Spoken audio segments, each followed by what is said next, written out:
uh, everyone, members of the public who are joining us today. Welcome to our special Energy Regulator meeting. This is meeting number 290. It is a meeting that has been called specifically to just decide on the Eskom retail tariff plan. May I welcome you. My name is Tembani Pukula. I will be the chairperson of this meeting. May I then introduce the members of the Energy Regulator so that you can calibrate your hearing and so that you can hear them and recognize the voices as we are deliberating.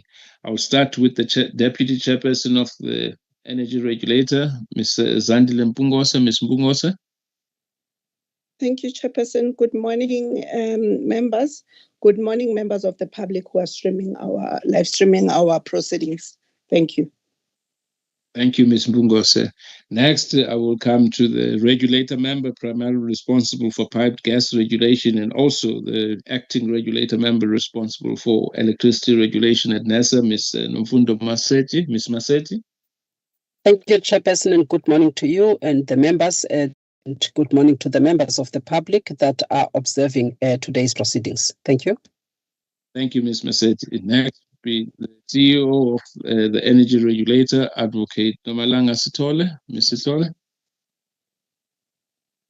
Good morning, Chairperson. Good morning, members, and to members of the public as well that have joined us for this particular meeting. Thank you, Chair. Thank you. Then I will come to the regulator member primarily responsible for petroleum pipelines regulation at NESA, Mr. Muzuvukile Mkhize. Mr. Mkhize. Good morning, Chairperson. Good morning to all the attendees, as well as the members of the public that are following us through the various live streaming platforms. Thank you. Thank you, Mr. Mkhize. Next, I will come to the regulator member who is the chairperson of the IT Governance Committee, Mr. Fungai Sibanda. Mr. Sibanda. Good morning, Chair, colleagues from NESA, and members of the public. Thank you. Thank you. The next one is Ms. Zakit Sibia. She's the chairperson of the Audit and Risk Committee and a member of various committees. Ms. Sibia.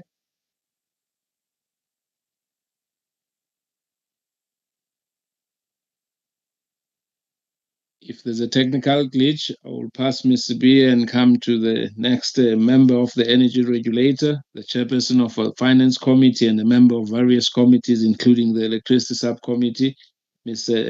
Tembega Semane. Semane. Morning, Chair, and morning, everyone. Thank you.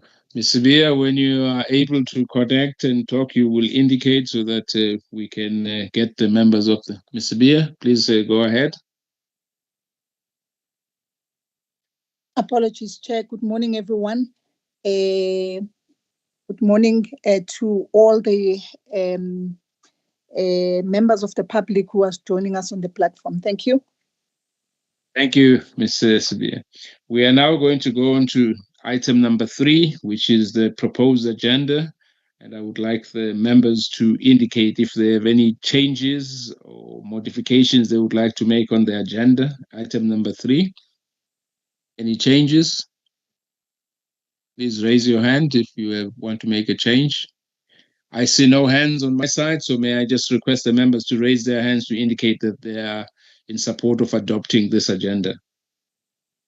But Ms. Maseti, Mr. Mkhize, Ms. Semane, Ms. Mpungose, Advocate Sithole, and Mr. Sibanda, and Ms. Bia. Thank you. The agenda is adopted. We are going to move on to item number 4. Item number 4 is declaration of interest. And if there's a member who would want to make a verbal declaration, please do so now. There's none. In that case, may I request that the members will complete the declaration of interest forms that have been given to us via convene and submit them to FAI. Colleagues and members, we are going to move to item number 5. Item number 5 is the report by the chairperson of the Electricity Subcommittee. Ms. Nomfundo Maseti will take us through the Eskom retail tariff plan. Ms. Maseti, you have the floor. Thank you, Chairperson. Chairperson, as you indicated, this is an application by Eskom for the retail tariff plan, in essence, the restructuring of its tariffs. The application reached the Energy Regulator in September 2024. It has been processed by the Electricity Subcommittee as delegated by the Energy Regulator chairperson. Today, we are looking at the manner in which Eskom has apportioned the decision that were recently made in the MYPD6, the revenues that we have approved in terms of the MYPD6, and it has used the MYPD, the 2024-2025 financial year revenue, as well as the sales volume in terms of coming up with this retail tariff plan. Now, Chairperson, I would like to take you through the changes that Eskom has requested the Energy Regulator to approve in terms of the tariff structures that Eskom has adjusted, and also some tariff structures that were rationalized or consolidated by Eskom. And just to indicate upfront that Eskom has made it clear that in as much as they have embarked on a restructuring of its tariffs, the outcome of the whole restructuring process is revenue neutral. Now, as you would expect in a tariff or price restructuring process, there will be increases that will be seen or experienced by some customers. There will also be instances where the prices or tariffs are constant in some instances, and you will also expect some reduction in certain instances. So that is the general principle and the context in which the members must understand this restructuring process. So even in this one, there are some changes and also increases as well as decreases in certain instances. If I were to start off with Chairperson, I will just read through because it will be part of the decision just to take the members through the various changes that are taking place without taking too much time, but just to give the members the flavor of what is it that is being sought today. I would like to start off with the time of use tariff or charges. This Eskom has requested that the Energy Regulator allows Eskom to change or make adjustments in terms of the morning peak, where it used to be 3 hours. And now it has been reduced according to the application to 2 hours. And then the evening peak reduced or increased from 2 hours to 3 hours, 1700 to 2000. That is the first part, Chairperson. And then the second part is the peak to standard ratio to change from 1.8 to 1.6. So you'll see that it has been reduced.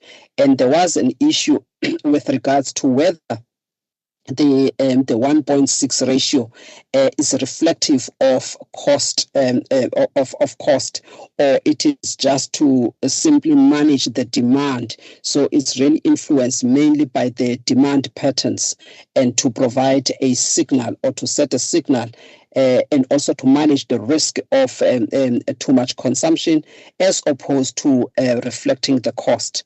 The Energy Regulator has looked at this in as much as it acknowledges or recognizes that it may not necessarily be cost reflective, but it is important that at least Eskom is reducing it from 1.8 to 1.6, and that the Energy Regulator will monitor it closely and also going forward look at the facts that could take us to the most relevant and appropriate ratio going forward.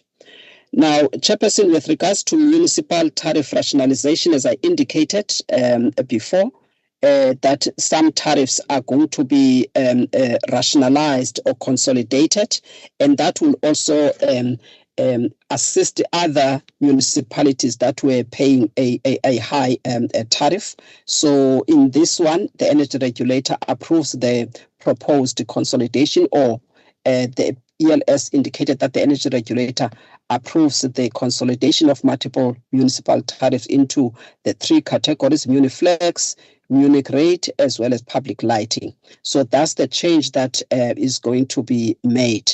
In addition to that change, Chairperson, there's a fixed cost part that Eskom has introduced, which is called or termed the generation capacity charge. What it seeks to do is really to ensure that Eskom is able to recover the fixed cost. And that is also accommodated even in the electricity pricing policy, the EPP. So in this part, Chair, Eskom has proposed a higher percentage, but because we understand the principle of introducing it, the electricity subcommittee has recommended to the regulator that instead of taking what Eskom is introducing, which is a bit high from year one, the energy regulator is requested to approve 20% in the first year and then gradually increase it so that Eskom can be in a position to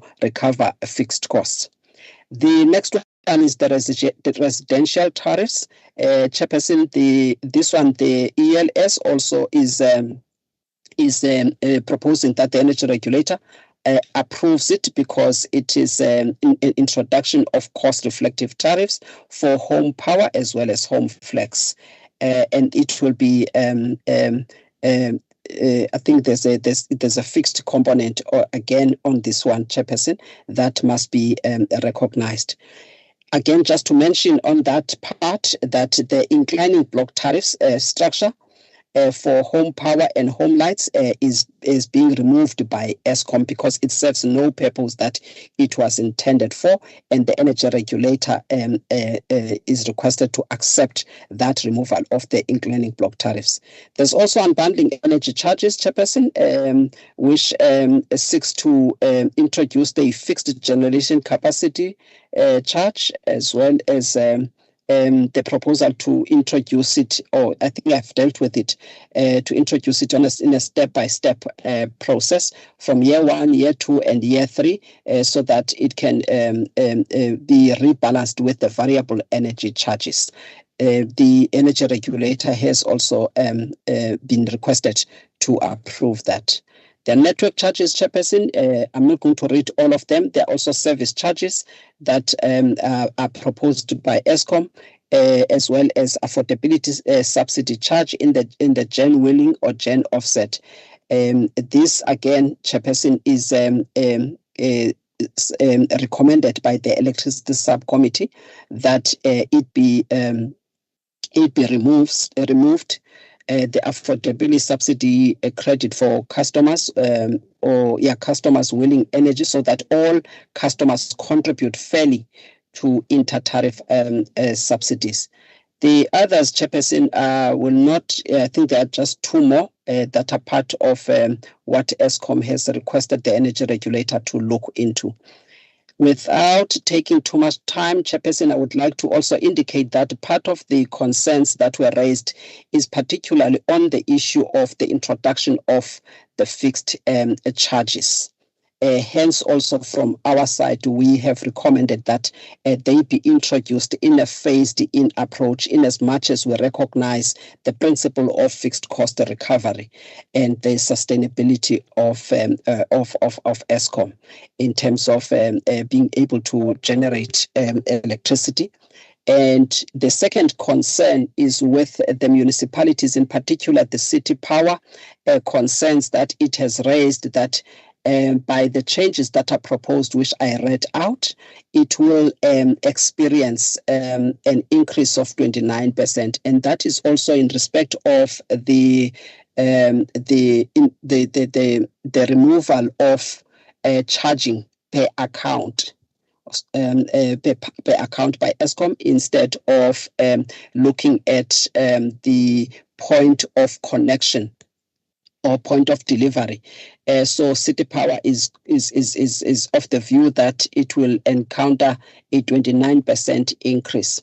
However, when the team has looked carefully into this and looking at some of the tariffs that are coming down, and also verified with Eskom, the team was satisfied that the 29% that City Power is claiming that it will be an increase, it will be offset by the other changes in the overall tariff structure. And that the Eskom, it is important that it charges per point of delivery, because there are no costs that Eskom is benefiting by charging per account. And that also we are trying to deal with undue cross-subsidization for municipalities that are capable of paying for their cost, and other people are paying for that. So it is in that regard that also the charge per delivery delivery point is introduced. Now, Chairperson, I've already read out all of the changes in terms of the tariff structures, which is the decision that is sought and that the Energy Regulator has, or the Electricity Subcommittee has recommended that they be approved.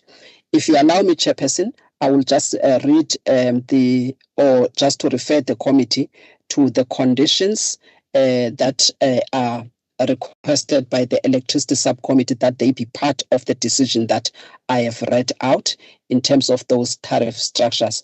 I will not read them, Chairperson, but I would like to indicate to the committee that I have also verified the conditions that were attached in the MYPD6, and it looks like the conditions that we are proposing here are similar to those that are in the main decision, which is the MYPD6. But I will leave it to the Energy Regulator to discuss whether or not these conditions can still be attached to the RTP application, or they are best placed in the main decision. Over to you, Chairperson. Thank you very much for the opportunity. Thank you very much, Ms. Masetti, for the presentation of this matter and your summary of the decision. May I, without really adding or removing anything, ask the members if they have any questions, comments. Those that have questions or comments, please indicate by raising your hand, colleagues.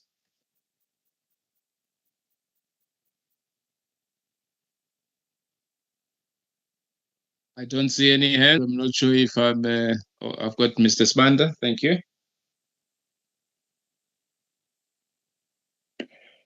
Thank you, Chairperson, and thank you to Ms. Masetti.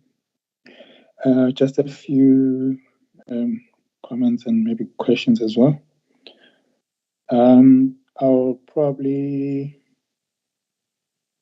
concentrate on the RFD, starting from page 7, the summary decision. Under time of use charges, the proposal or the recommendation to reduce the morning peak hours from 3 to 2. Can I propose that we indicate the hours in the same manner that we've done with the evening peak? We've indicated the exact hours there. And then the introduction of standard hours on a Sunday evening. I was actually trying to look for the motivation for this introduction, and I couldn't find any in the RFD. So it's not clear to me what is the rationale for introducing standard hours on Sunday evenings from 5 to 7. Maybe if I could be assisted with that.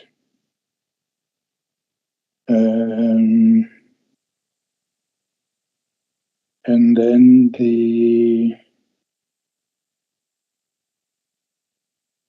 sorry, Chair.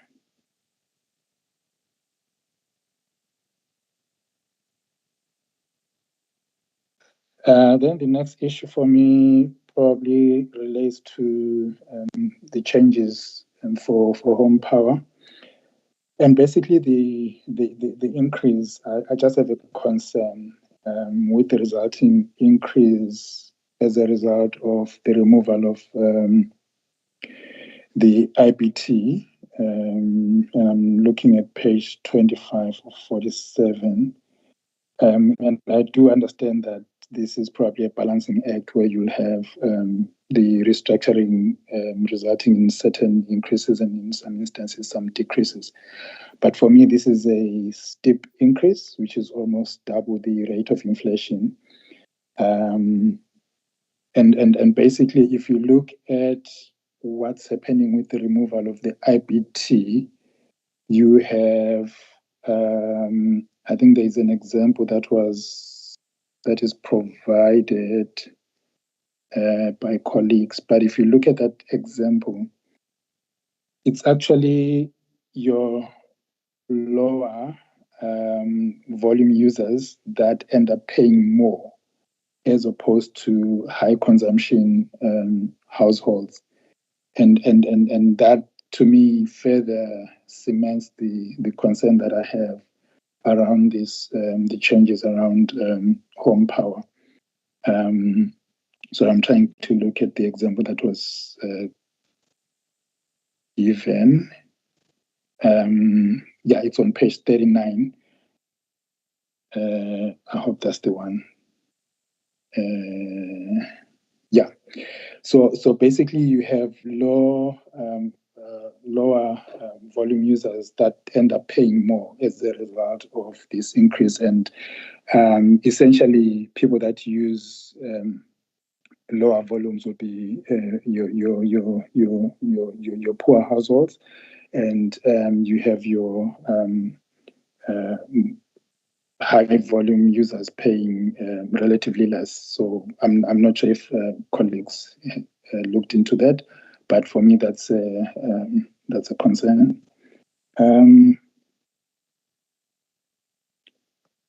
And then the other issue basically is around the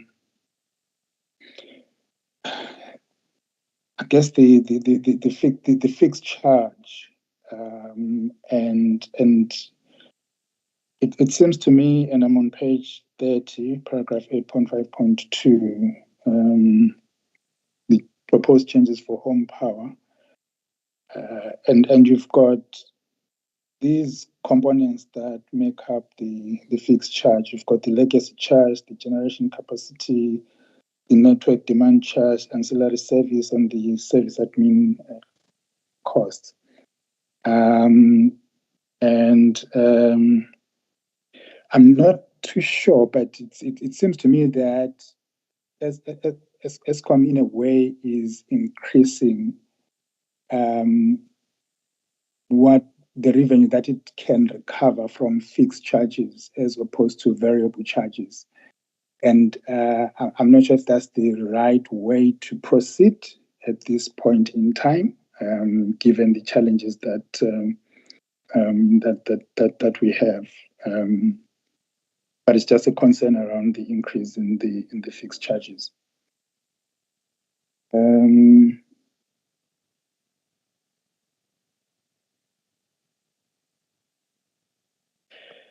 I think the other issue was just a question around the phasing in. It wasn't clear to me how this is going to be done. The phasing in of the proposed changes. Maybe if it could be clarified on that as well. I also had a challenge. Look, I mean, so Eskom seemingly had a survey relating to the changes in the IBT, but this survey was done amongst Eskom employees. This is on page 35, and then you had another one, an SMS that had a yes or no answer to it. And I'm not sure that Eskom employees actually represent the general public out there in terms of their views regarding IBT. And I mean, let's face it, really, any survey that has got to do with Eskom, or rather that has got to do with electricity prices, is going to elicit negative feedback, given the challenges with the sector. So I'm not too sure how useful this survey is in informing us of what needs to be done with the IBT. But yeah, that's my view.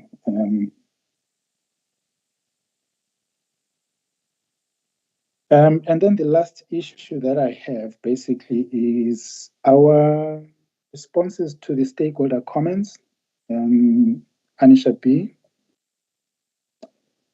So we've got all these comments, and in most instances, our response is that NERSA notes the stakeholder comment. And in certain instances, there are questions that are being asked, or there are views that are being presented. And all that we are saying is that NERSA notes the stakeholder comment. I'll give examples. For instance, the issue that Ms. Massetti mentioned around City Power, indicating that they will have an approximately 29% average increase. And our response is NERSA notes the stakeholder comment. And there are many others, and well, I guess the classic one is where we respond to groundwork on page 11. So groundwork says it does not accept the basic premise of Eskom's plan. It also objects the same methodologies being transferred to municipal pricing plans and so forth and so on. And then our response is NERSA notes the stakeholder comment, but sometimes change is good. And seemingly that's our response, that change is good, So I'm just saying, and Chair, in other instances, we also make promises, and my question is, are we really going to do what we're saying we will do? For instance, on page 4, so NERSA knows the view of the stakeholder and will further look deep into it. And my question is, are we really going to do what we are promising?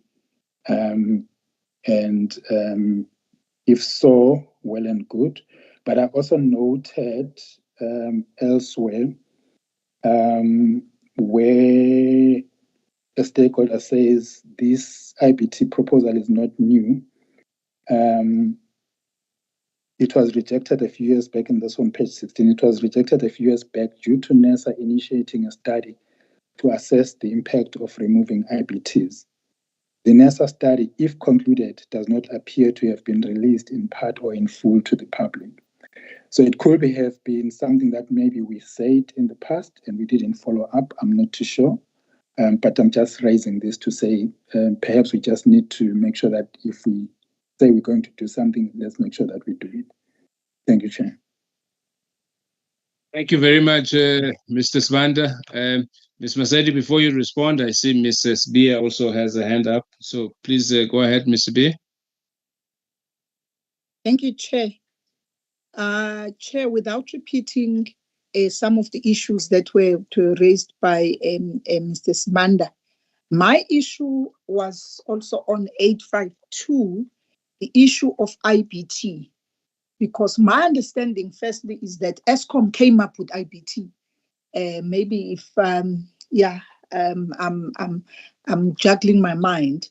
They came up with IBT and they motivated it that it is the way to go from a tariff perspective. So when there is a comment there that says let me just read it, Chair, apologies. Eskom further proposes the removal of IBT Energy's charge structure, citing the current home power tariff structure does not give the right economic signal. Surely that was considered at the time when it was proposed. So then also to then go the way of then do these changes and then increasing the fixed charges.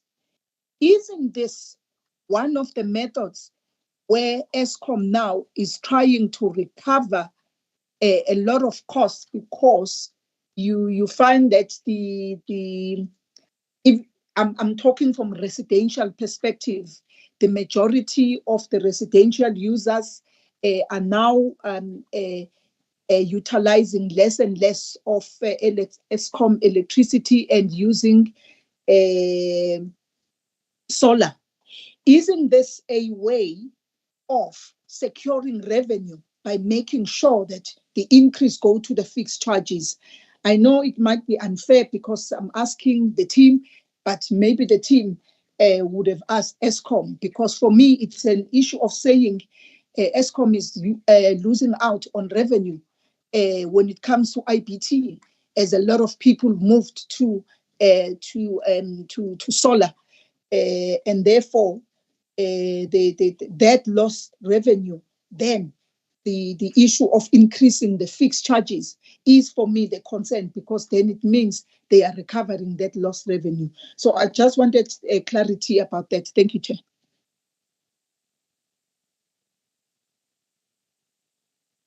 Thank you, Ms. Sibiya.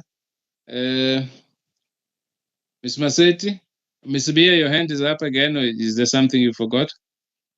Sorry. Okay. Apologies. Ms. Maseti? Thank you, Chairperson. Chairperson, I'm going to ask the team to assist me with the responses and be straight to the point. I have got Brian and Charles to kickstart the responses. Thank you, Ms. Maseti. May I also then just direct them so that we are efficient in the way we are going to do this. In the first point raised by Mr. Sibanda on page 7, really there is nothing that they must respond to. It is adding that hour. In the second point of the motivation for the standard hours, may they respond to that, and then we're going to go down with them like that.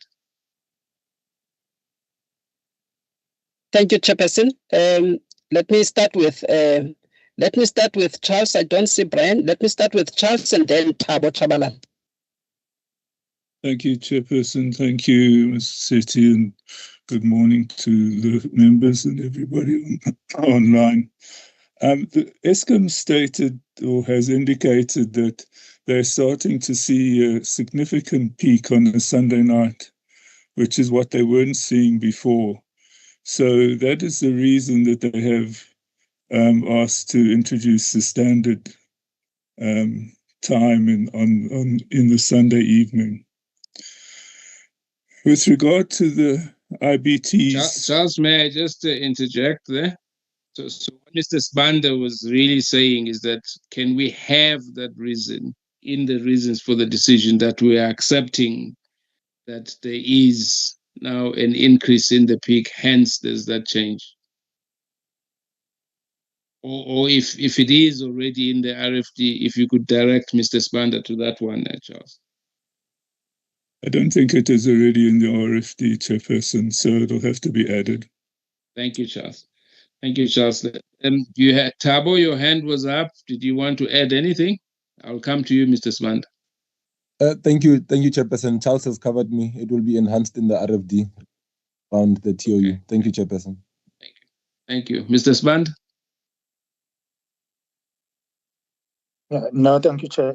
Chairperson, I assume ESCOM would have submitted evidence to point to that increase in usage on Sundays during those periods, or during that particular period, so that when we take this decision, at least it's based on evidence that we have before us. Thank you, Chair.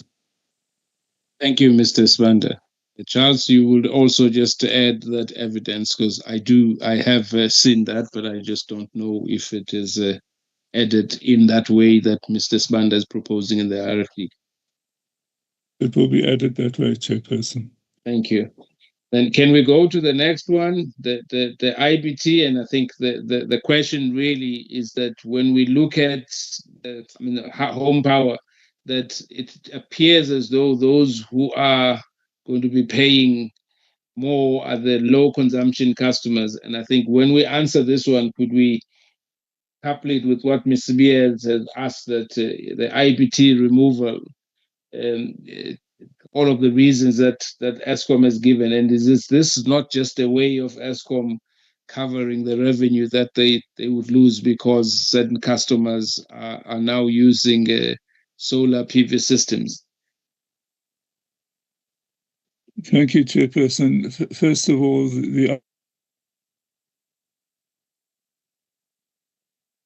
Charles, we seem to have lost you.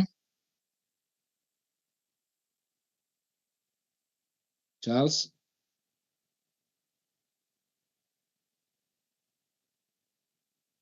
Brian, please come in. Charles, you back? Am I back? Yeah, okay. You're back, yeah. Go ahead, yeah. Charles. I wanted to come in, but you can go ahead, yeah.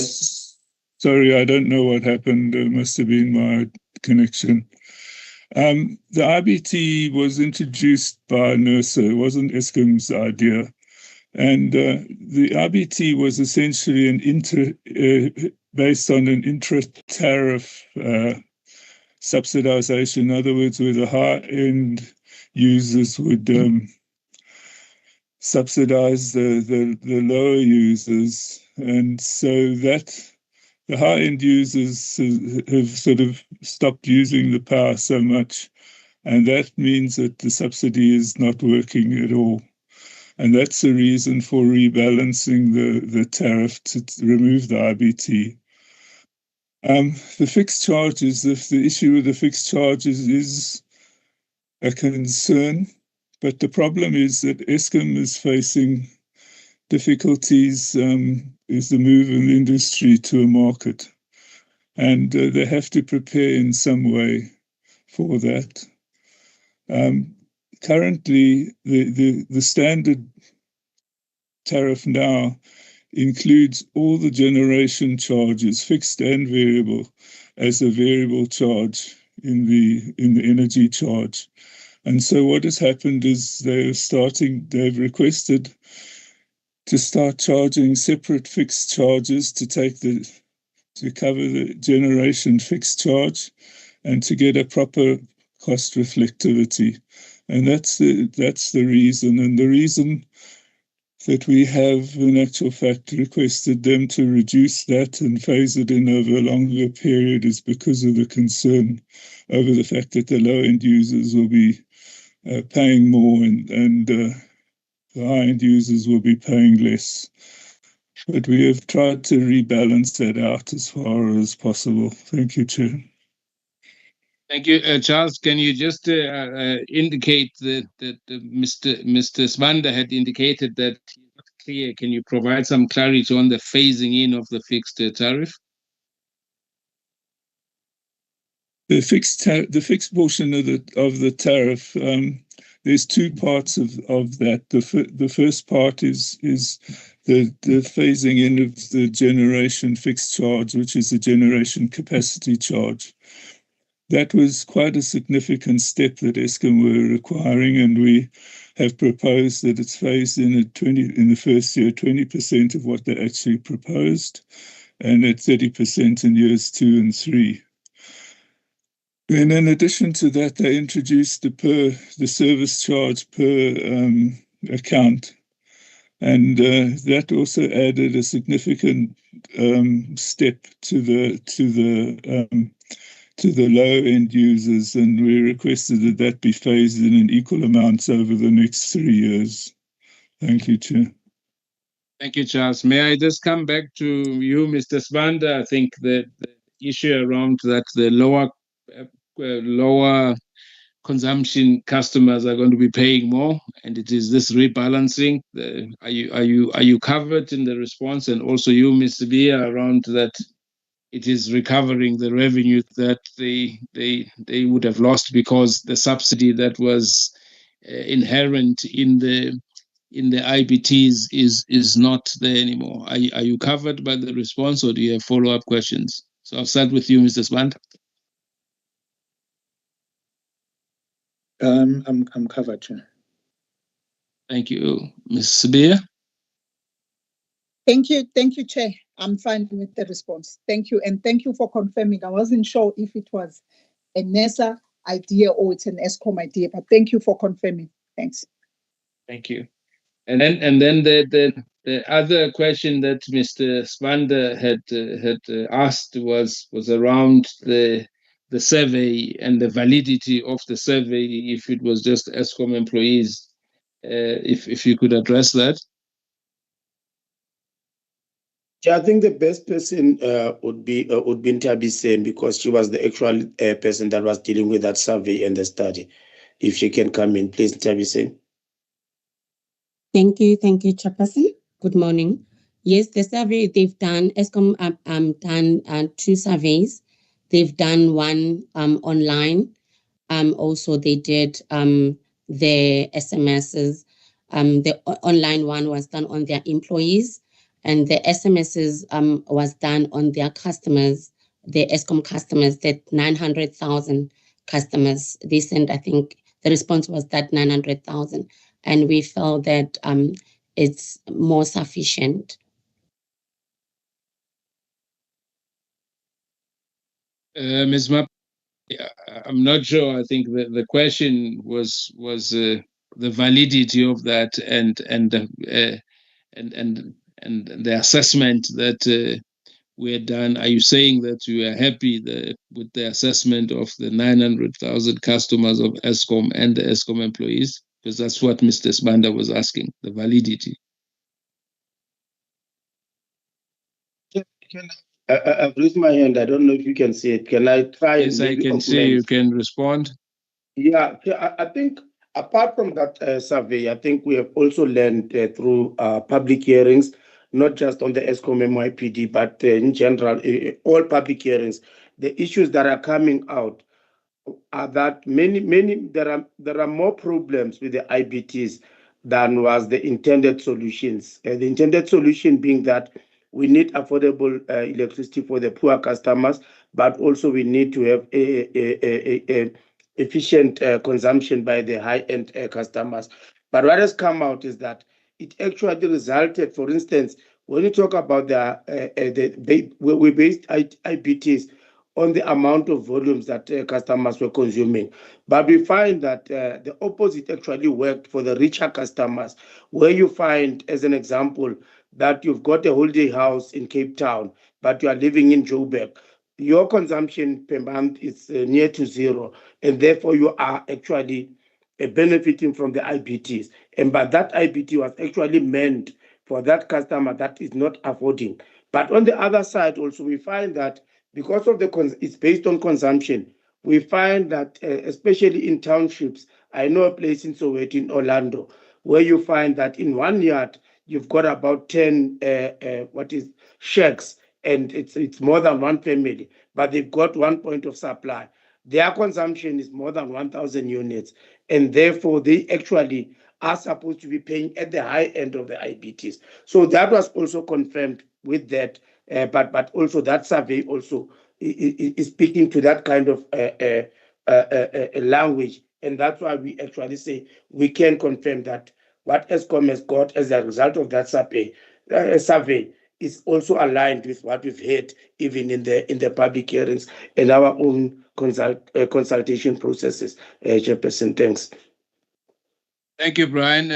Mr. Svanda, may I just indicate that what we are going to request the colleagues to do is to put those reasons in the RFD. I think Brian has mentioned one. The second one is when you are on the IBTs and you happen to have this situation where in your household there are there's more than just one person, so you go to the first 350 very quickly. So when you go and buy again, you get less, and that's what the complaint was.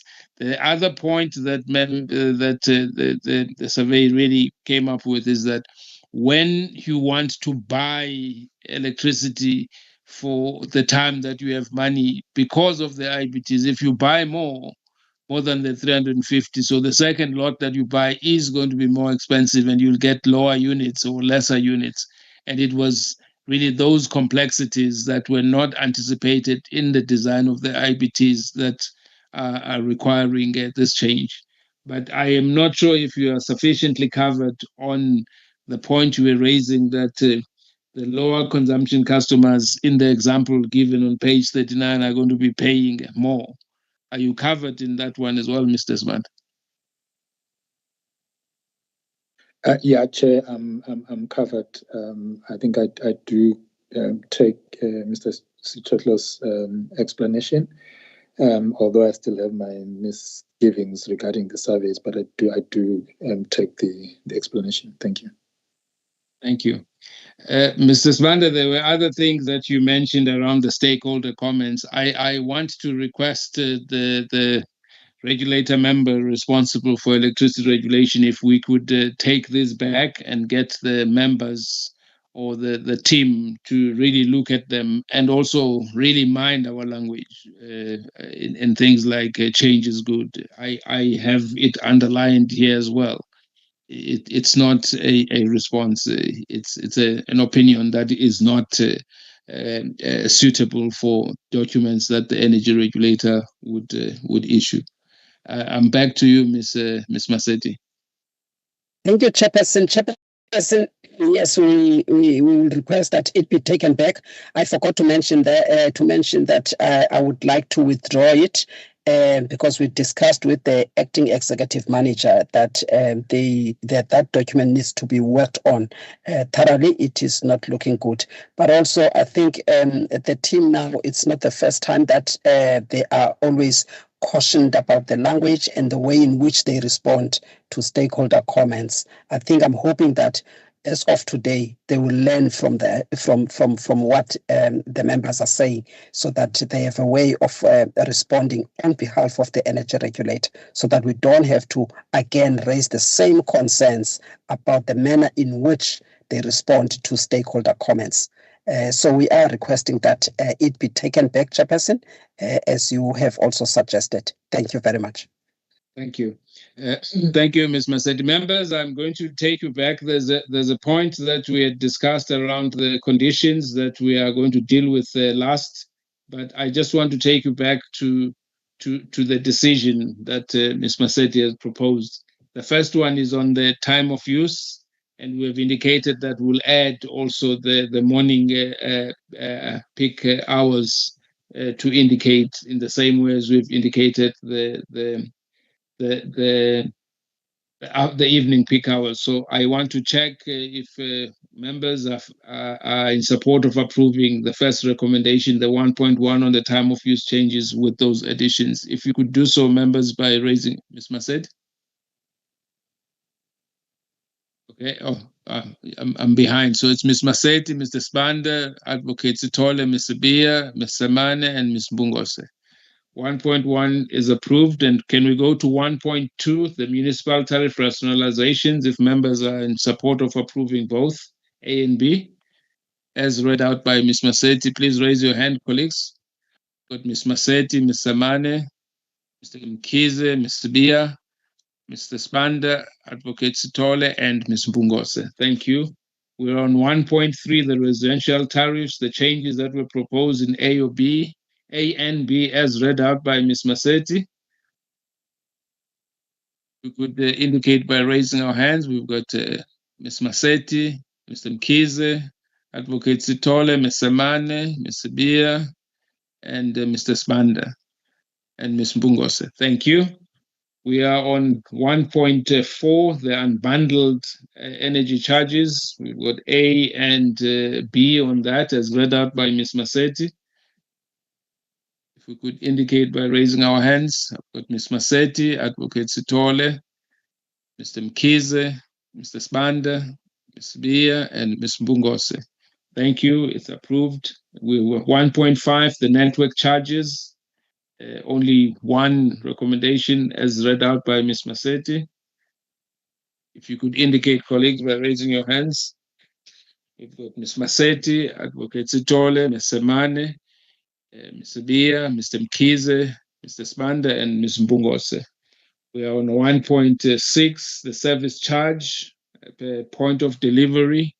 The approval of that as indicated by Ms. Maseti. Please indicate, colleagues, by raising your hand if you're in support of 1.6. I've got Mr. Tole, Ms. Maseti, Mr. Mkize, Ms. Bia, Ms. Semane, and Mr. Sibanda. And Mr. Sibanda and Ms. Mbungose. Thank you. The last one, is not the last one. 1.7, the affordability subsidy charge in the generation wheeling and generation offset. Only one recommendation, that we remove the affordability subsidy. If you can indicate by raising your hands, colleagues, if you are in approval of that. We've got Ms. Maseti, Ms. Semane, Ms. Bungose, Ms. Sibia, Mr. Mkize, Advocate Sitole, and Mr. Spanda.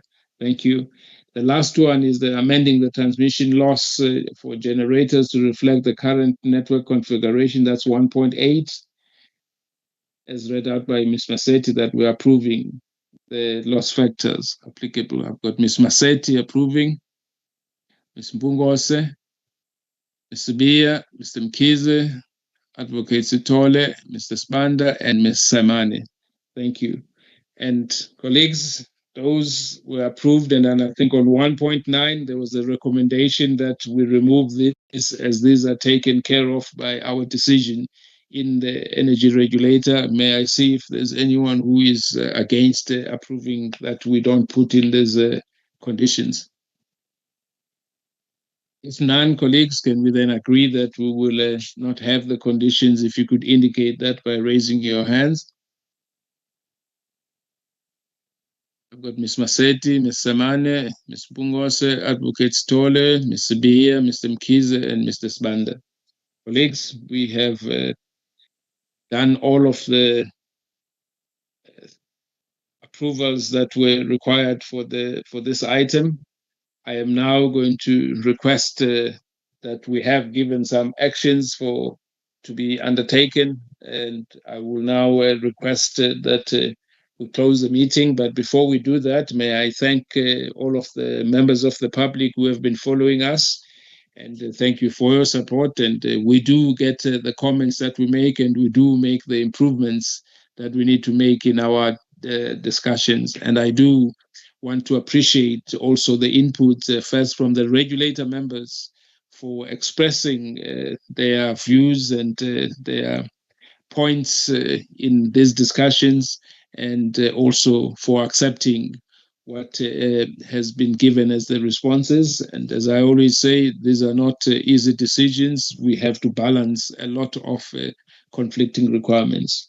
So thank you to the staff members that have worked on this, compiled this, and we expect those improvements. This meeting is now closed. Please confirm that the meeting